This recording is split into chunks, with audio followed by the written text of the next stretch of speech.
Hi. The two art movements I've chosen to speak about this week are Cubism and Impressionism. The first one I'm going to start with is Cubism. This is the movement that I chose as the one that I'm least drawn to.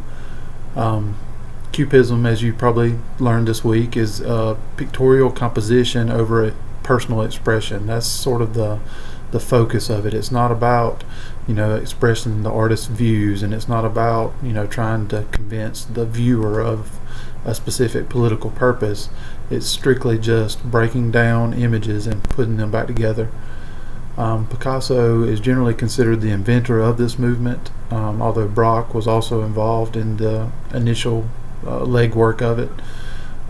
It's basically they deconstruct figures and reconstruct them in a completely different way, which is obvious and displayed in the way that a lot of times you'll see faces and you can pick out faces in the artwork, but they're obviously construed in a different way than what they would naturally look like. This artwork was influenced greatly, especially on Picasso's side, by African masks, like tribal masks. So occasionally you'll see several figures in the artwork, and some of them will be wearing African masks, or their faces will be portrayed as African masks. It also used a lot of different materials like newspapers and stuff. He would cut newspapers and use them to create a scene, leaving the words in there, and when you look from a distance you see sort of the picture he had in mind, but as you get closer you realize that there's actual newspapers with words laid out on the surface.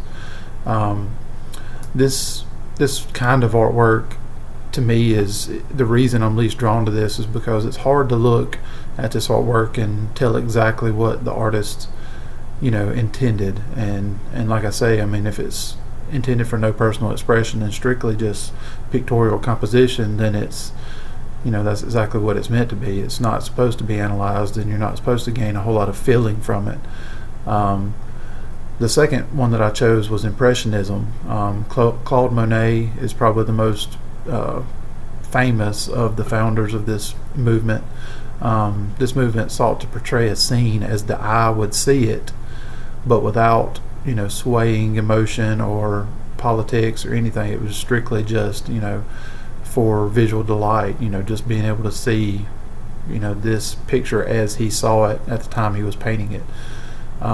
When seen from a distance, these artworks tend to appear perfect and clean and extremely real, and then as you move closer you begin to see broad brush strokes and sort of unclean lines that piece it all together, which to me is a really neat way of portraying a real scene, in that you use a bunch of blotches of color and like I say, broad brush strokes and nothing clean to portray to the viewer from a distance a really clean and beautiful picture. To me, I chose Impressionism because I do like art that can sort of be viewed and you can gain some sort of idea into what the artist was thinking at the time of the painting, even if it was just the feeling of having seen something similar in your life and what it would be like to view that particular scene. But I also feel like of the types of art that I enjoy, this one most closely relates to Cubism, in that it's not for political gain, it's not to sway emotion, and it's just a compilation of a lot of little small brushstrokes to paint a really beautiful picture. But I really do like Impressionism and just the beautiful scenery that it portrays. I do feel that most of the artworks from this are not for communicating information. They're not for personal expression. They're more for visual delight, and I do enjoy and delight in visualizing these artworks. Thank you, and let me know what you think.